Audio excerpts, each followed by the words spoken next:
one of the first things that crossed my mind, it wasn't suicide. We just all knew he was the father. She's talked about him for years. Welcome back to Crime Facts, where we delve into some of the most compelling and complex cases in criminal history. Today, we're exploring a case that has shocked many with its grim details and twists: the indictment of former Stoughton police detective Matthew Farwell. Accused of murdering Sandra Birchmore, a case shrouded in allegations of abuse, deceit, and murder, this story raises numerous questions about justice, law enforcement, and the handling of sensitive cases. Before we dive in, make sure to hit that subscribe button and ring the bell for updates on our latest videos. Let's get started.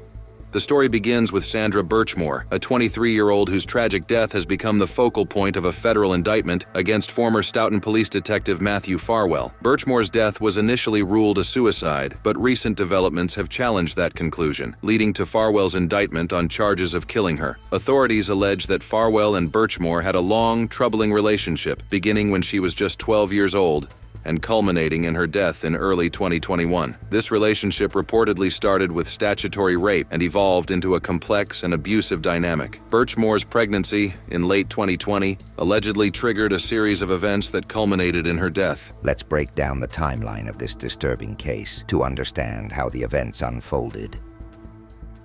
Sandra Birchmore, then 12, applies to participate in the Stoughton Police Explorers Academy, a program meant to provide young people with insights into law enforcement. March 27, 2012. Matthew Farwell is hired by the Stoughton Police Department and begins working as an instructor for the Police Explorers, where he meets Birchmore. Farwell starts meeting with Birchmore during her freshman year of high school. They reportedly discuss academic help, but this appears to be a cover for their inappropriate relationship. October 28, 2012. Farwell sends a Facebook friend request to Birchmore, signaling the start of their digital communication. May 2013. Farwell marries, yet continues his relationship with Birchmore. April 10, 2013. Farwell, now 27, allegedly has sex with 15-year-old Birchmore, committing statutory rape. This act sets the stage for a troubling ongoing relationship marked by regular sexual encounters and abuse.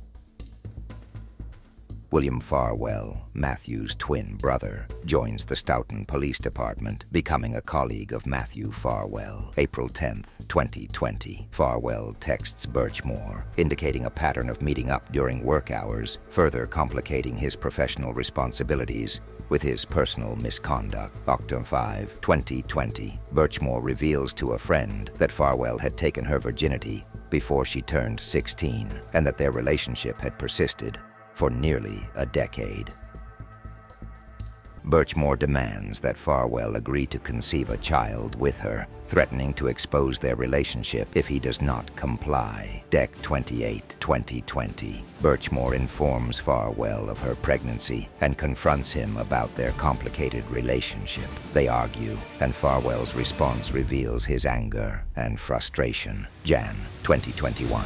Birchmore reports physical violence from Farwell, including an incident where Farwell allegedly put her in a headlock and pushed her. Jan 2021. Birchmore confides in a friend about her fears and the threats she has received from Farwell. This friend contacts the police, but the response from the Stoughton Police Department raises concerns. Jan 24, 2021. Farwell's behavior becomes increasingly suspicious. He inspects Birchmore's apartment and requests a key, further indicating his control over her. Jan 29, 2021. Farwell confirms the passcode to Birchmore's apartment and verifies its security features. Jan 30, 2021. Birchmore plans for the future, including baby names and prenatal appointments, indicating her hope for a positive outcome despite the ongoing tensions. Feb 1, 2021. Birchmore informs Farwell of her early release from work and requests him to purchase baby clothes, further showing their troubled yet entwined relationship. Feb 4, 2021. Birchmore is found dead in her apartment, a suspected suicide, with a duffel bag strap tied around her neck. The scene and circumstances prompt immediate questions about the nature of her death. Feb. 6, 2021. Farwell is interviewed by police and makes several false statements regarding his relationship with Birchmore and the circumstances surrounding her death. Feb. 11, 2021. William Farwell admits to having a sexual relationship with Birchmore, but denies any involvement in her death. Spring 2021. Farwell is placed on administrative leave, where he admits to a co-worker about his sexual relationship with Birchmore, but shows no remorse. Early May 2021. The chief medical examiner rules Birchmore's death a suicide, despite mounting evidence and conflicting testimonies. April 1st, 2022. Farwell resigns from the Stoughton Police Department amidst ongoing investigations. August 1, 2022. William Farwell resigns from the police department, and an internal investigation reveals significant misconduct involving both Farwell brothers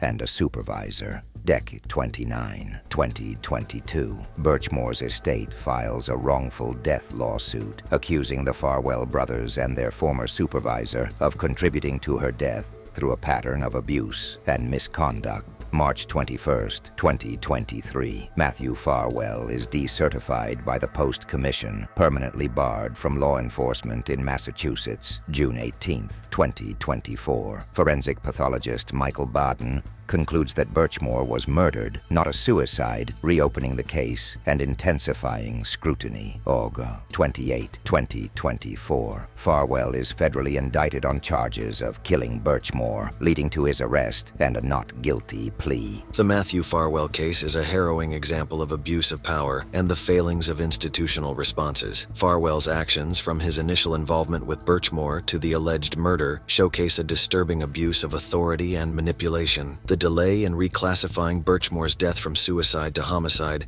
highlights the challenges in ensuring justice and the need for thorough investigations when law enforcement is involved. The involvement of the Farwell brothers and their supervisor in the case raises questions about the oversight and accountability within the Stoughton Police Department. The wrongful death lawsuit and subsequent federal indictment underscore the broader implications of this case, not just for the individuals involved, but for the integrity of law enforcement institutions. The Matthew Farwell case remains a complex and deeply troubling example of law enforcement misconduct and personal abuse. As the case continues to unfold, it serves as a reminder of the critical importance of accountability and transparency within police departments. We'll continue to follow this story closely and provide updates as new developments emerge. If you found this video insightful, don't forget to like, share, and subscribe for more in-depth investigations into crime and justice. Thank you for watching Crime Facts. Until next time, stay informed and stay safe.